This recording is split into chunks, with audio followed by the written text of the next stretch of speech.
Hi friends, welcome my channel Sagu style. સાડો આપણે boatneck blouse બનાવીએ, જે આગળથી પ્રિન્સેસ કટ પણ બનશે અને પાછળનું ગળું બોટનેક રાખવાનું છે. તો આપણે લંબાઈ 15 રાખવાની છે. તો 1 ઇંચ પછી આપણે એક્સ્ટ્રા લેવાનું છે, એટલે કુલ આપણે 16 ઇંચની લંબાઈ લેવાની છે. અને શોલ્ડર આપણે જેટલા હોય એના અડધા લેવાના છે. મારે 14ના છે તો 7 લઉં છું. તમારે જેવા શોલ્ડર હોય એટલા તમે લઈ શકો છો. આમાં માઇનસ કરવાનું આવતું નથી.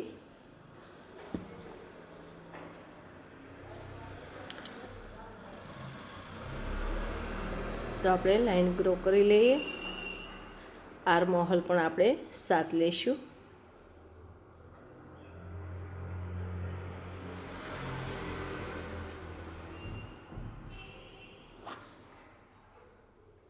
હવે આપણે ચેસ્ટનું માપ લઈશું, જે મારે 36ની ચેસ્ટ છે.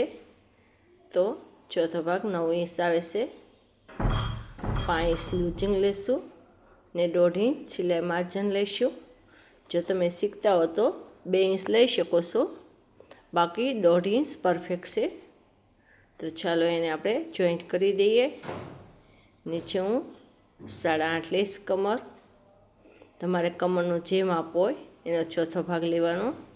1 ઇંચ હું એક્સ્ટ્રા લઈશ, જે 10 માસ માટે છે, અને 1.5 ઇંચ સિલાઈ માર્જિન. તો આપણે જોઈન્ટ કરી દઈએ. જે સિલાઈ માર્જિન છે એને જોઈન્ટ કરવાનો છે.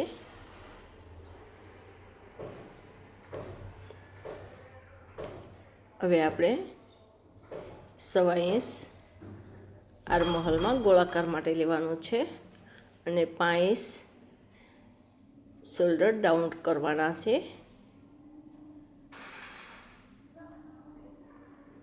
આર્મ હોલ બાજુથી શોલ્ડર ડાઉન કરવાના, અને 3 ઇંચ માપ કરીને આર્મ હોલનો ગોળાકારનો શેપ આપી દઈશું. આગળ ગળાનું માપ 4 ઇંચ લેવાનું છે, કારણ કે બોટનેક છે પાછળ, એટલે તમે તમારા હિસાબ પ્રમાણે લઈ શકો છો, વધઘટ કરી શકો છો. આગળ હું રાઉન્ડ શેપ આપવાની છું, એટલે મેં આગળના ગળાનું માપ પાછળ 4 ઇંચ છે લંબાઈ.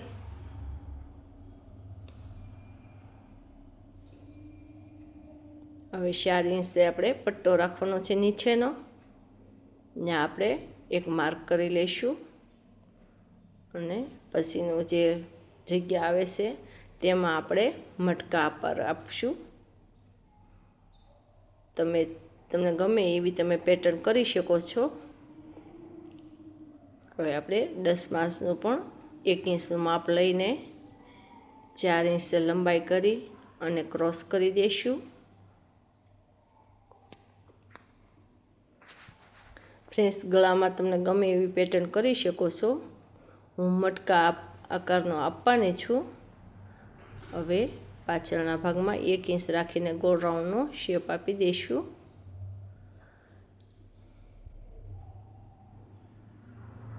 હવે આપણે નીચેના ભાગમાં પણ આપણે ગોળ રાઉન્ડનો શેપ આપી દઈશું.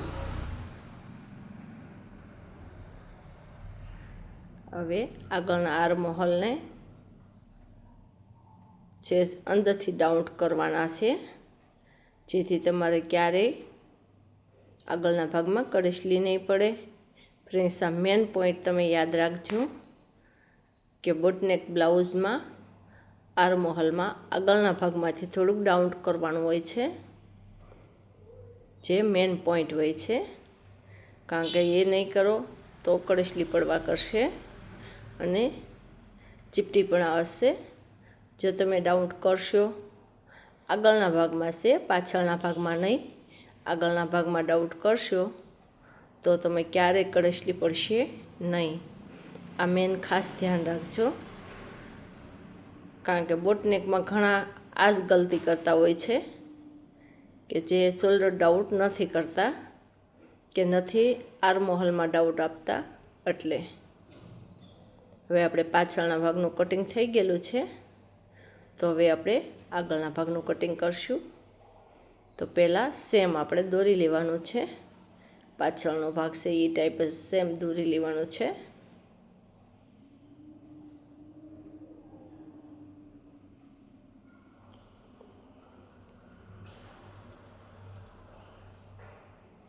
ફ્રેન્ડ્સ, આ 36ની સાઈઝનું બ્લાઉઝ બનશે.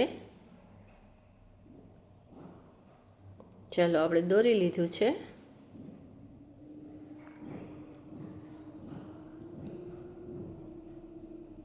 હવે આપણે ગળાનું માપ લઈશું. ગળાનું માપ મેં 5 રાખ્યું છે. તમને ગમે એટલું તમે લંબાઈ રાખી શકો છો.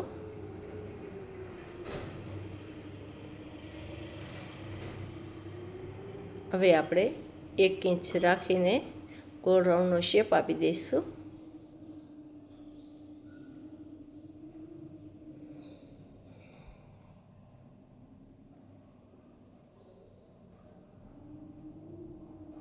હવે આપણે આર્મહોલ પહેલાં ચોરસ કરી દઈએ, કારણ કે એમાં આપણે આર્મહોલને થોડુંક ડાઉટ કરવાનો છે.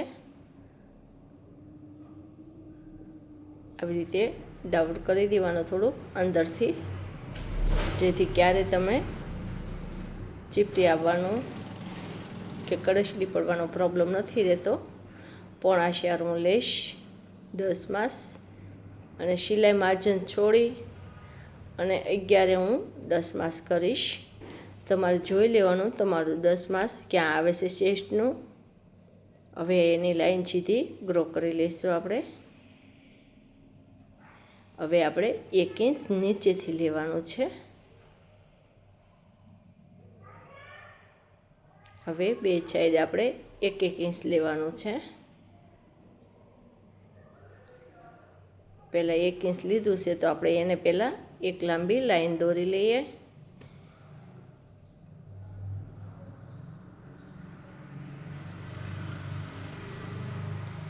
અને હવે એને આપણે જોઈન્ટ કરી દઈશું.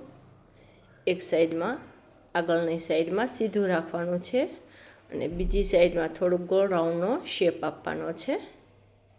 હવે આપણે પ્રિન્સીસ કટનો શેપ આપી દઈએ. 1 ઇંચ આપણે અંદર લઈ અને ગોળ રાઉન્ડમાં શેપ આપશું પ્રિન્સીસ કટનો. ફ્રેન્ડ્સ, આવી રીતે તમે જો માર્ક કરી અને માપ લેશો તો પરફેક્ટ માપ બેસી જશે.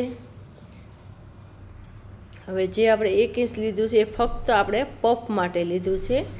ફ્રેન્ડ્સ, એ કાપડ બીજે કે જોઈન્ટ થવું ન જોઈએ. અને જે 10 માસનું આપણે કાપડ લીધું છે એ આપણે ત્યાં 2 ઇંચ જોઈન્ટ કરવું પડશે. એટલે 5 ઇંચ સિલાઈ લૂઝિંગનું અને 2 ઇંચ 10 માસમાં જે મેં લીધું છે એ કાપડ લેવાનું ભૂલતા નહીં. હવે આપણે જે 1 ઇંચ લીધું છે એને ક્રોસમાં જોડી દઈશું આપણે.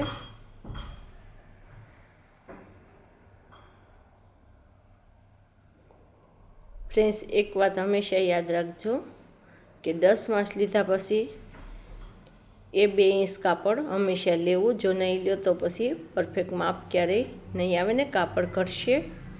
એટલે એ કાપડ હંમેશા લેવું અને પફ માટે 1 ઇંચ નીચેથી લેવું, જેથી એકદમ પફ મસ્ત બેસી જાય છે અને તમારે ફિનિશિંગ પણ બ્લાઉઝનું સરસ આવે છે. ફ્રેન્ડ્સ, વિડીયો જો તમે પૂરો જોશો તો તમને પરફેક્ટ બ્લાઉઝ બનાવતા આવડી જશે. કટ કરીને જોશો તો તમને પૂરતું નહીં આવડે, કારણ કે અધૂરું જ્ઞાન તો અધૂરું જ હોય છે. ચાલો, હવે આપણે બધું કટિંગ કરી લઈએ.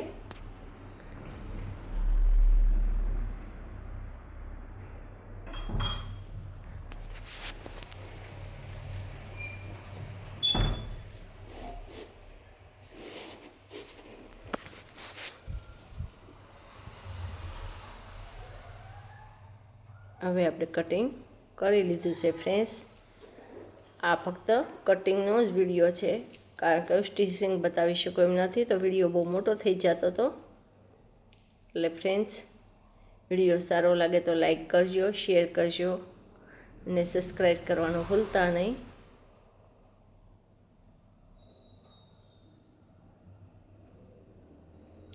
બોટનેક બ્લાઉઝમાં એક જ ધ્યાન રાખવાનું કે શોલ્ડર જેટલા આપણા હોય એના હાફ લેવાના છે.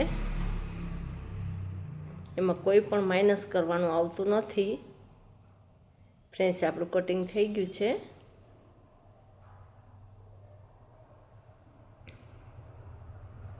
એકદમ પરફેક્ટ કટિંગ થઈ ગયેલું છે.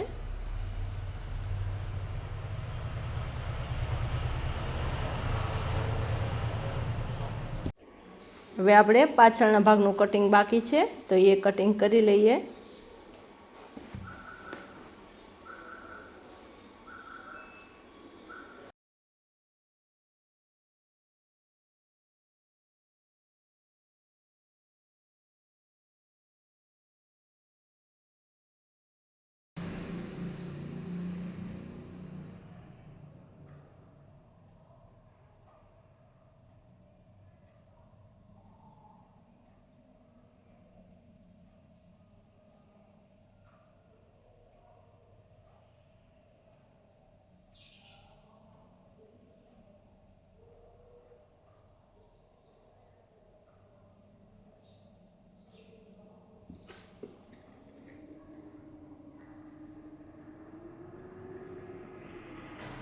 ચાલો, જે 10માં છે એનું નિશાન કરીને બીજી બાજુ પણ આપણે નિશાન કરી દઈશું.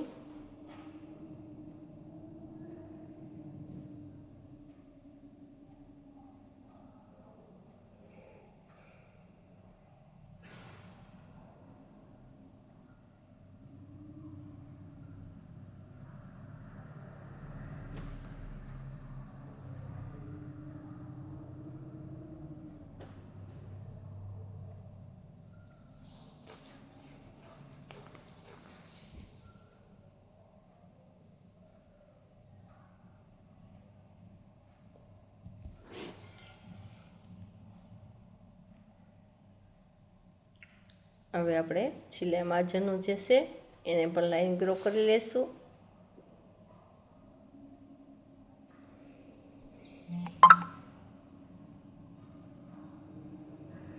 આપણું કટિંગ પરફેક્ટ બેસી ગયું છે. જોયું ફ્રેન્ડ્સ, કેટલું મસ્ત ફિનિશિંગ આવી ગયું છે. ચલો આપણે સ્લીવનું કટિંગ કરશું. 5 લંબાઈ. હવે આપણે 5 લંબાઈ લીધેલી છે સ્લીવની. હવે એને 3 ઇંચે એક લાઈન ગ્રો કરી લેશું. તમારે સ્લીવની જેટલી લંબાઈ રાખવી એટલી રાખી શકો છો. હવે આપણે 9 ઇંચ લેવાનું છે. ત્યાં માર્ક કરી દેશું. 2 ઇંચે માર્ક કરીને પછી જ રાઉન્ડ શેપ આપવાનો છે. ડાયરેક્ટ રાઉન્ડ શેપ ક્યારેય બાયમાં આપવાનો નહીં. હવે નીચેના ભાગનું મારે સિલાઈ માર્જનનું ઘટે છે, પણ એક આપણું પછી ચડાવી દઈશ. હવે આગળના ભાગનો પણ રાઉન્ડ શેપ આપી દઈશું.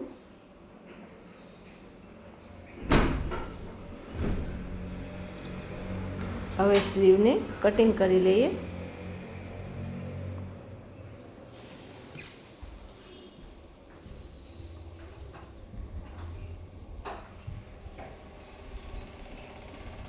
આગળના ભાગમાં પણ હવે આપણે કટિંગ કરી લેશું.